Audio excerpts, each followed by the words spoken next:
Welcome to పిఎస్ఎస్పీ news. కరీంనగర్లో జరిగిన gold shop చోరీ ఘటనపై మంత్రి అడ్లూరి స్పందించారు. దొంగలను తప్పకుండా పట్టుకుంటామని స్పష్టం చేశారు. ఈ ఘటనలో పాల్గొన్న నిందితులు బీహార్ రాష్ట్రానికి చెందిన వారిగా గుర్తించామని తెలిపారు. చోరీ సమయంలో షాపు ఉద్యోగులు అడ్డుకునే ప్రయత్నం చేయగా దుండగులు పిస్తల్తో కాల్పులు జరిపినట్లు వెల్లడించారు. ఈ ఘటన రాష్ట్రంలో భద్రతా అంశాలపై చర్చకు దారితీసింది. పోలీసులు ఇప్పటికే ప్రత్యేక బృందాలను ఏర్పాటు చేసి దర్యాప్తు వేగవంతం చేశారు. నిందితులను త్వరలోనే పట్టుకుంటామని మంత్రి ధీమా వ్యక్తం చేశారు. ప్రజలు ఆందోళన చెందాల్సిన అవసరం లేదని భరోసా ఇచ్చారు. ఈ ఘటనపై ప్రభుత్వం గంభీరంగా స్పందిస్తోందని చెప్పారు. చోరీ వెనుక ఉన్న మొత్తం నెట్వర్క్ను వెలికితీసే ప్రయత్నం జరుగుతోందని పేర్కొన్నారు. నిందితులపై కఠిన చర్యలు తీసుకుంటామని స్పష్టం చేశారు. ఆ దొంగలపై తిరగబడితే వారి దగ్గర ఉన్నటువంటి రాష్ట్రంలో రెండో పంటగా వరి అత్యధిక దిగుబడులు సాధించడంపై మంత్రి పొంగులేటి శ్రీనివాసరెడ్డి స్పందించారు. రైతుల కష్టం, భగవంతుని ఆశీర్వాదంతో ఈ విజయం సాధ్యమైందని అన్నారు. పంట కొనుగోలు విషయంలో రైతులు ఎలాంటి భయాందోళనకు లోను కావాల్సిన అవసరం లేదని స్పష్టం చేశారు. ప్రభుత్వం ఇచ్చిన మాట ప్రకారం రైతు పండించిన ప్రతి గింజను కొనుగోలు చేస్తుందని తెలిపారు. ఇటీవల కురిసిన వర్షాల వల్ల రైతులకు ఇబ్బందులు తలెత్తకుండా ముందస్తు చర్యలు తీసుకుంటున్నామని చెప్పారు. రైతుల సంక్షేమం ప్రభుత్వ ప్రధాన లక్ష్యమని పేర్కొన్నారు. పంటల కొనుగోలు ప్రక్రియను పారదర్శకంగా నిర్వహిస్తామని హామీ ఇచ్చారు. రైతుల ఆర్థిక స్థితిని బలోపేతం చేయడానికి కృషి చేస్తున్నామని తెలిపారు. వ్యవసాయం రాష్ట్ర ఆర్థిక వ్యవస్థకు పునాది అని గుర్తు చేశారు. ప్రతి జిల్లాలో ఉన్న ఇన్ఛార్జి మంత్రి గారు రెగ్యులర్ గా ప్రతి నియోజకవర్గం, ప్రతి మండలంలో ఎక్కడైతే ఏ రకమైతే సమస్యలు ఉత్పన్నమవుతున్నాయో వాటన్నిటినీ అధిగమించి రైతులకు ఎక్కడా ఇబ్బంది కలగకుండా ఉండే విధంగా చర్యలు చేపట్టాలని కేబినెట్ లో గౌరవ ముఖ్యమంత్రి గారు ఆదేశాలు ఇవ్వడం జరిగింది. విద్యుత్ కొనుగోలులో కేసీఆర్ అక్రమాల కారణంగా తప్పిదాలు జరిగాయని కేంద్ర మంత్రి బండి సంజయ్ ఆరోపించారు. ఈ అంశంపై వచ్చిన నివేదిక ఎప్పుడు వచ్చిందో ముఖ్యమంత్రి వెల్లడించాలని డిమాండ్ చేశారు.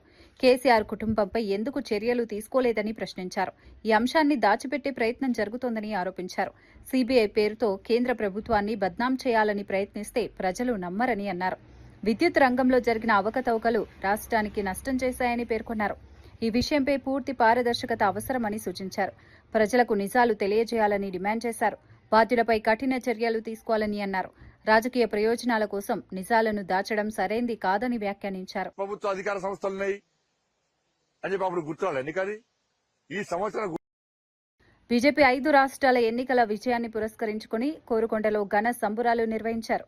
కంబాల శ్రీనివాసరావు ఆధ్వర్యంలో డోర్ టు డోర్ స్వీట్లు పంచుతూ ర్యాలీ చేపట్టారు. బాణసంచా కాల్చుతూ కార్యకర్తలు ఆనందం వ్యక్తం చేశారు. బెంగాల్, అస్సాం, పుదుచ్చేరి ప్రజలు బీజేపీకి మద్దతు ఇవ్వడం దేశభక్తికి నిదర్శనమని తెలిపారు. మమతా పాలనకు ముగింపు పలకటం ప్రజల నిర్ణయమని అన్నారు. ఈ ఫలితాలు దేశ రాజకీయాల్లో మార్పుకు సంకేతమని అన్నారు. రాబోయే రోజుల్లో తెలుగు రాష్ట్రాల్లో కూడా బీజేపీ అధికారంలోకి వస్తుందని ధీమా వ్యక్తం చేశారు. పార్టీ బలోపేతానికి కార్యకర్తలు కృషి చేయాలని పిలుపునిచ్చారు. ఈ విజయంతో కార్యకర్తల్లో ఉత్సాహం పెరిగిందని తెలిపారు. ప్రజలు అభివృద్ధికి ఓటు వేశారని పేర్కొన్నారు. ఎన్నికలు ఏవైతే అసెంబ్లీ ఎన్నికలు ఏవైతే ఉన్నాయో 5 రాష్ట్రాల్లోని కూడా అందులోంచి 4 రాష్ట్రాల్లో కూడా విజయ దుందుభి మోగించి భారతదేశం అంతా కాషాయ వర్ణంగా మార్చిన అద్భుతమైన రోజు. పశ్చిమ బెంగాల్ని భారతదేశాన్ని నాశనం చేయడానికి ముఖద్వారంగా ఉపయోగించుకుంటున్న మమతా బెనర్జీని వీకి మీద కాలేసి భారతీయ జనతా పార్టీ తొక్కిన రోజు ఈ రోజు. నిజంగా పైశాచికమైన ప్రవృత్తితోటి వెస్ట్ బెంగాల్లో తమిళనాడు ఎన్నికల్లో విజయ్ సాధించిన విజయంపై డాక్టర్ కేఏ పాల్ ఆసక్తికర వ్యాఖ్యలు చేశారు. టీవీకే పార్టీ 108 సీట్లు గెలుచుకోవడం ప్రజల తీర్పు అని అన్నారు. అవినీతి పాలనపై ప్రజలు ఇచ్చిన తీర్పే ఈ ఫలితమని పేర్కొన్నారు. తాను చెప్పించడంతోనే స్టాలిన్ ఓడిపోయాడని వ్యాఖ్యానించడం చర్చనీయాంశంగా మారింది.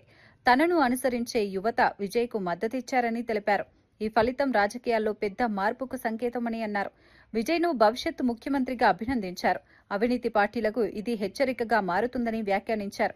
ప్రజలు మార్పును కోరుకుంటున్నారని తెలిపారు. ఈ ఫలితాలు దేశ రాజకీయాలపై ప్రభావం చూపుతాయని అన్నారు. Number 1, I met with Chief Minister Stalin 3 years ago.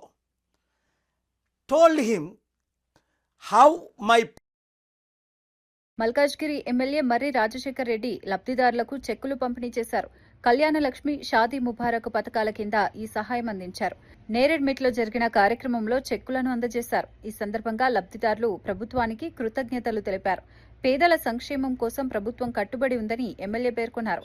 పథకాలు ప్రజలకు ఉపయోగపడుతున్నాయని తెలిపారు. స్థానిక ప్రజాప్రతినిధులు, అధికారులు కార్యక్రమంలో పాల్గొన్నారు.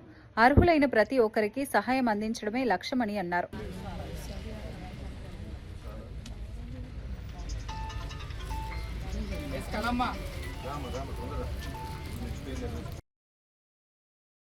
తమిళనాడు రాజకీయాల్లో కీలక పరిణామం చోటు చేసుకుంది. డీఎంకే పార్టీ ఓటమి నేపథ్యంలో ఎంకే స్టాలిన్ ముఖ్యమంత్రి పదవికి రాజీనామా చేశారు. ఈ పరిణామం రాష్ట్ర రాజకీయాల్లో పెద్ద మార్పుకు దారితీసింది.